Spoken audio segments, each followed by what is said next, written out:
So this idea of having a clear vision, it's so beyond how much money you want to make. It's so beyond having, the ability to work from anywhere. It's literally everything. When you're crystal clear on your vision and what you desire, things fall into alignment. And it's a couple of different things. I do think there's a manifestation law of attraction thing happening, and that is paired with behavior change, right? So you've got to always have whatever you want to call it, manifestation, law of attraction plus action. And when you are clear on the vision, you can allow that manifestation to happen, and you couple that, sometimes you're aware of it, sometimes you're not, with these micro level behavioral changes until they add up to this macro level. And it's like the little teeny tiny decisions that you make, the little teeny tiny, choices that shift, or different ways that you show up ultimately add up to an entirely new you, an entirely new experience.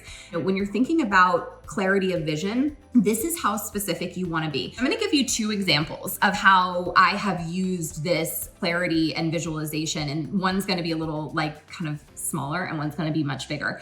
So when I was training for my RKC kettlebell certification back in 2010, if you guys know anything about that, you have just different strength and technique challenges that you basically have to pass, and you have your snatch test. So you're in a specific weight class and you have to snatch a kettlebell 100 times in 5 minutes or less. And there's a limit to how many times you can change hands and that kind of stuff. So anyway, it's the scariest thing when you've never done it before.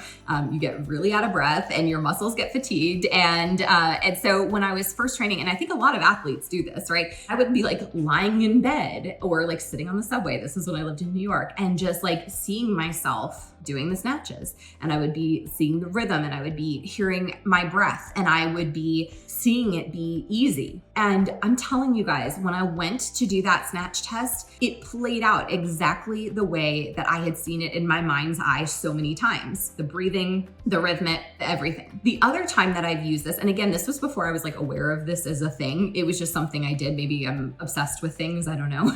But when I was getting ready to open my studio, I actually didn't even have a space yet. When I first started seeing in my mind's eye all the things, I saw where the front door was going to be. I saw what wall the mirrors would be on. I saw what color the floors would be, what color the walls would be, where the consult room would be, where my office was going to be and it wasn't perfect, but it was 85% of the way there. Within a day, I found the space that I ended up being in, and I walked in and it needed to be kind of reconfigured, but it was perfect. And I don't know if you guys have ever had those types of experiences where you spend a lot of time just seeing everything in detail in your mind's eye, and then you're able to bring it into reality. It's so crazy how that can happen. So we're going to do an exercise that's going to help that today for you. And here's the thing, is that your mind and your thoughts are always creating your results. Okay, we think results come from doing the thing, doing the action, and they kind of do, but the actions and the implementation come from your thoughts in your mind, right? So think about for a moment what's usually going on in your thoughts, okay? Is it supportive of what you want to create? Humans have 80% negative thoughts. When we are constantly in thoughts of fear and scarcity and doubt, right? We know motivation is fleeting. We know we have those bursts where we feel real good, but then it's it always kind of dwindles, right? So if we're reliant on those feel good moments to create the results that we want, it's really unlikely that we're going to be able to do that in a sustainable way. So literally what is going on in your head all of the time is what you are going to start to create more of. So I want to encourage you guys to get really clear on where you're headed and the things that you want, because then it's crazy, because these divinely inspired ideas will end up surfacing for you. It's pretty magical. Just saying. Okay, and here's the thing, is if you can reprogram your mind, which we all can if you're willing to do it, you can actually create any result. I fully believe that. And again, it's a practice that starts with awareness, and it requires a lot of consistency. I use that phrase all the time, actually speaking it into existence. And that's actually how I know I'm doing something. A lot of people, when you ask about what their vision is, they'll be I just want to feel at peace. I just want to be happy. I just want to be free, right? Which are fine, and they can be part of your vision, but that's not the outcome. That's not the destination.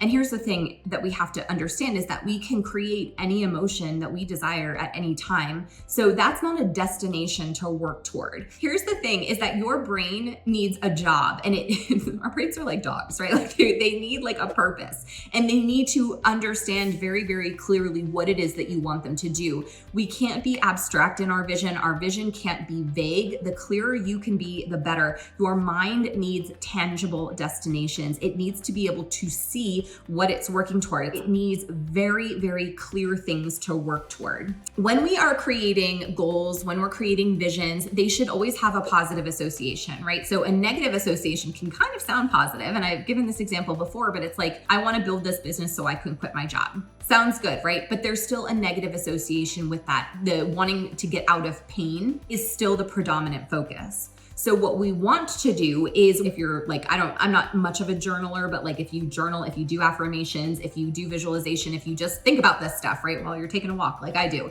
you want to make sure that the desire is at the forefront of what you're thinking about. So there's no moving away from pain. It's always moving toward desire. I want to earn $250K per year in my online coaching business.